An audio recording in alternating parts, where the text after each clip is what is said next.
अजहर शेख व मजहर शेख राम लखन दोघी भाऊ आज आपलं कर्तव्य सीबीएन न्यूज 18 त्याचप्रमाणे मजहर शेख सीबीएन न्यूज 18 इधर देखो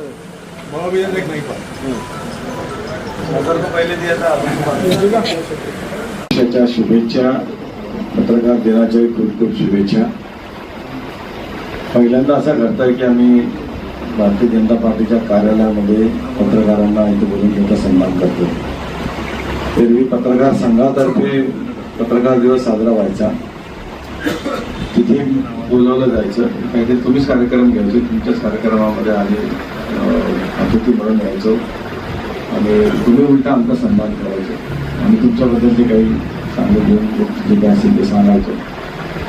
पण मग कळलं की पत्रकार संघात काही आता यावर्षी होत नाही. मला असं वाटलं की राजकारणातच होतं झाला का. मला असं वाटलं की झालं पक्षामध्ये पत्रकारांमध्येही घडलं नाही. लोकशाही घडायला पाहिजे असं काही हरकत नाही.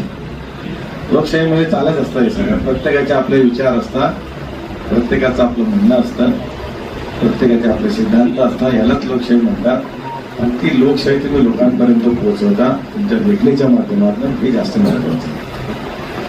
या भारतामध्येच मला महाराष्ट्रात आहे स्वातंत्र्य मिळवण्यामध्ये जेवढं सगळ्या स्वातंत्र्य सेनानीचा हातभार आहे तेवढे वृत्तपत्रांचा आहे. त्या काळी वृत्तपत्र फारच अतिशय मोजके होते, पण त्याचाही मोठा हातभार आहे. लोकांना काही विचार कळवायचे झाले तर त्यावेळी इतके वाहनं नव्हते, काही मोबाईल नव्हता, की कम्प्युटर नव्हतं, काही फोन नव्हते, काहीच नव्हतं.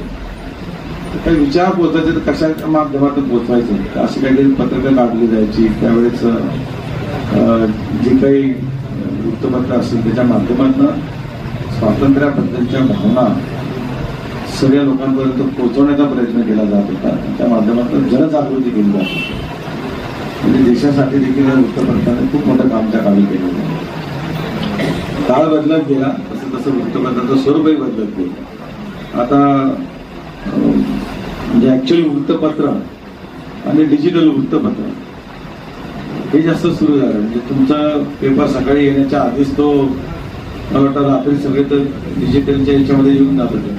पेपर पण म्हणजे तुमच्या युट्यूबच्या न्यूजच्या वेगळ्या, पण त्याच्या व्यतिरिक्त तुमचं न्यूजपेपर जे आहे हा आधीच येऊन जातो डिजिटल याच्या मीडियामध्ये आणि तिथेच तो जास्त वाचला जातो, तिथेच बरेच जण त्याच्यात पाहिलं जातात. पण प्रत्यक्ष वृत्तपत्र आणि तो डिजिटल तुमचंच वृत्तपत्र डिजिटलच्या जेव्हा येतं ते आधी वाचलं जातं. म्हणजे हळूहळू हा सगळा प्रिंट मीडिया जो तो डिजिटलायझेशन होतं त्यातून तो तिकडे चालला आहे. पण तरी अजूनही असा एक वर्ग आहे की जो सकाळी उठल्यावर त्याला न्यूजपेपर हातात लागतो, पाहावा लागतो, वाचावं लागतं. म्हणजे अजूनही मला तुमच्या डिजिटलपेक्षा प्रत्यक्ष पेपरमध्ये काय बातम्या आल्या काय आल्या ते पाहणं जास्त पसंत करतो. बऱ्याचशा विषय अशा असतात की जे आम्हाला त्याची कल्पना नसते, सुद्धा काही माहिती नसते.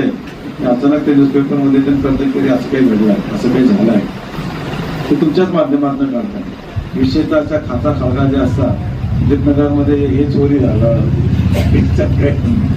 हे झालं त्या गोष्टी आमच्यापर्यंत काही माहिती नसतं, पण ते तुमच्या माध्यमातून करतात.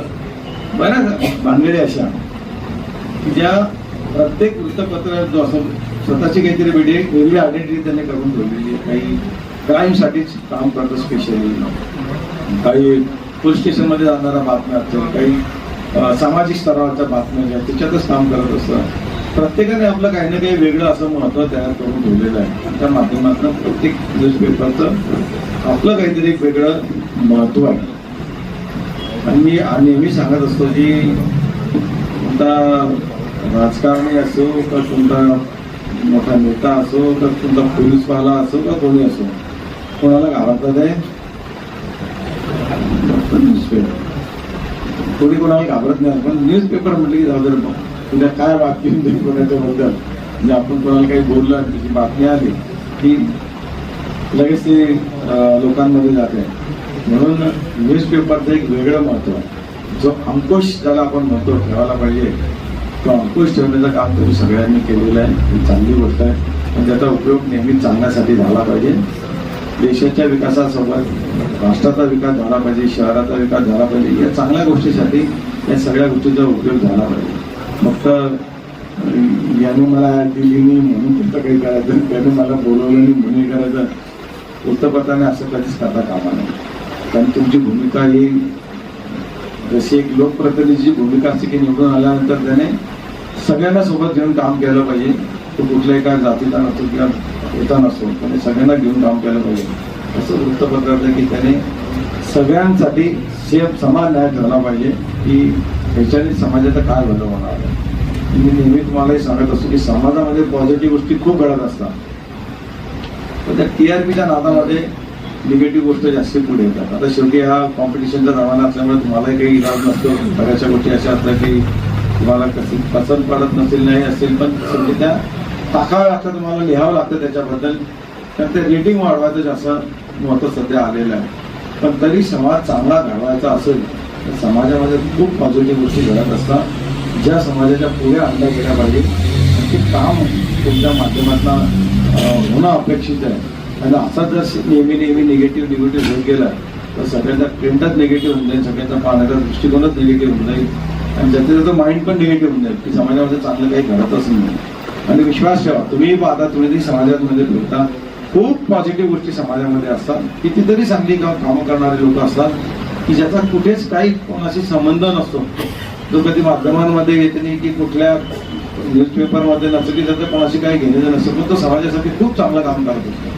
अशी समाजामध्ये खूप चांगली लोक आहेत. आम्ही काही संस्थांच्या कामं बघतो की त्या संस्था अशा लोकांना शोधतात आणि त्या लोकांचा सत्कार करतात, त्यांचा गुणगौरव करतात की या समाजामध्ये हा असा माणूस आहे की जो काही आपल्या अपेक्षांना ठेवतात, त्याचं काम करतो, समाजासाठी चांगलं काम करतो. अशा लोकांनाही तुम्ही जर हायलाईट केलं तर अजून काही लोक मोटिवेट होतील आणि समाजासाठी चांगलं काम करण्यासाठी ते प्रेरित होतील. आतापर्यंत समाज घडवण्यामध्ये तुमचं खूप मोठं योगदान आहे. तसंच योगदान पुढेही चालू ठेवत राहा. शेवटी हा देश जसा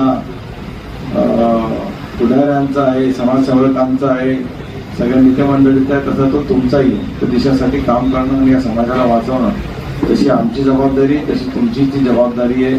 आतापर्यंत ती जबाबदारी तुम्ही व्यवस्थितपणे पार पडली आहे, पुढे ती सगळी व्यवस्थितपणे पार पडत राहावी अशी अपेक्षा करतो आणि सगळ्यांना पुनश्च एकदा पत्रकार दिनाच्या खूप खूप शुभेच्छा देतो. जय हिंद, जय महाराष्ट्र. आज 6 जानेवारी सर्व आलेल्या माझ्या पत्रकार बंधूंना पत्रकार दिनाच्या माझ्यातर्फे हार्दिक शुभेच्छा. आमच्या भारतीय जनता पार्टी, आमचे संजय भाऊ सावकारे यांच्यातर्फे हार्दिक शुभेच्छा. आजच्या दिवशी मराठी पत्रकार दिन असल्याने आपल्या सर्व पत्रकार बंधूंचा सत्कार सन्मान भारतीय जनता पार्टीतर्फे व्हावा अशी इच्छा माननीय संजय भाऊंनी बोलून दाखवली आणि आम्ही ते आज आपली कृतीत उतरून दाखवलेली आहे. आजचा भारतीय जनता पार्टीच्या या परिवाराचा सत्कार स्वीकारण्यासाठी तुम्ही परिवाराचा आपण आलात याबद्दल मी तुमचं आभार मानेन. आणि आपण या पत्रकार दिनाच्या दिवशी या शहराचं चांगलं व्हावं आणि या शहरात चांगलं होईल अशी आशा व्यक्त करून आजचा आपला पत्रकार दिन साजरा करूया. जास्त बोलण्याची गरज वेळ झालेला आहे. आणि अझर शेख व मजार शेख राम लखन दोघी भाऊ आज आपलं कर्तव्य CBN न्यूज 18. त्याचप्रमाणे मजार शेख CBN न्यूज 18. इधर देखो पहले दिया था